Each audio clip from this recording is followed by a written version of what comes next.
The Leafs were already looking for help up front, and now Matthew Knies is out. So now what? To discuss that, here are the insiders, Chris Johnston, Pierre LeBrun, and Darren Dreger. Chris, do we have any sense of how long Knies is going to be out?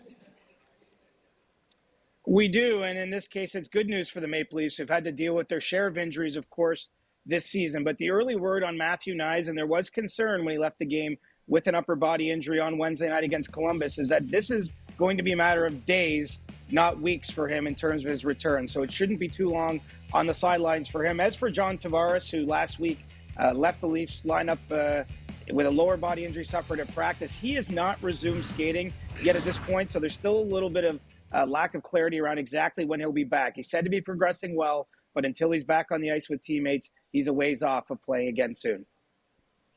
You know, around the league, guys, it's going to be interesting to see if or how NHL general managers respond to rash of injuries. I look at the Winnipeg Jets.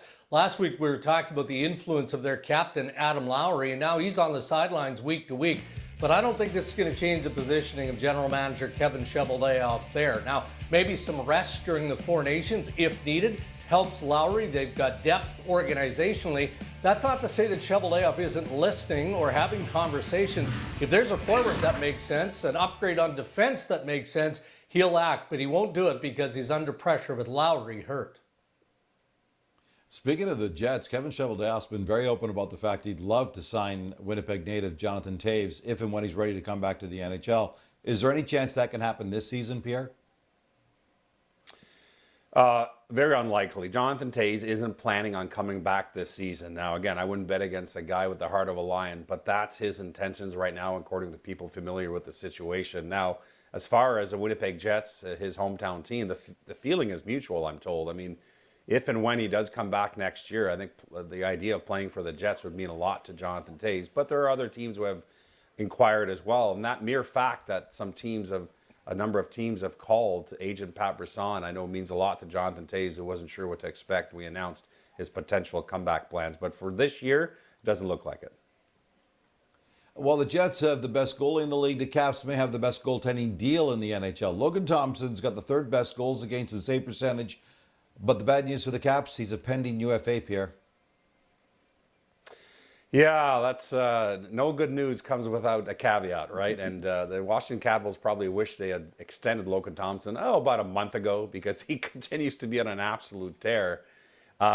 Contract talks have finally begun to heat up between the two sides, I'm told. Over the last week, there have been some meaningful discussions. We'll see where it goes. In a perfect world, they get him extended before the Four Nations break. But what's a fair contract for the hottest goalie in the NHL who's coming off a league minimum salary? Well, recent contracts by Mackenzie Blackwood, who signed for 5 times $5.25 million, and George Ford 5.5. Those are certainly part of the discussion. Perhaps Logan Thompson comes in even above that when all is said and done.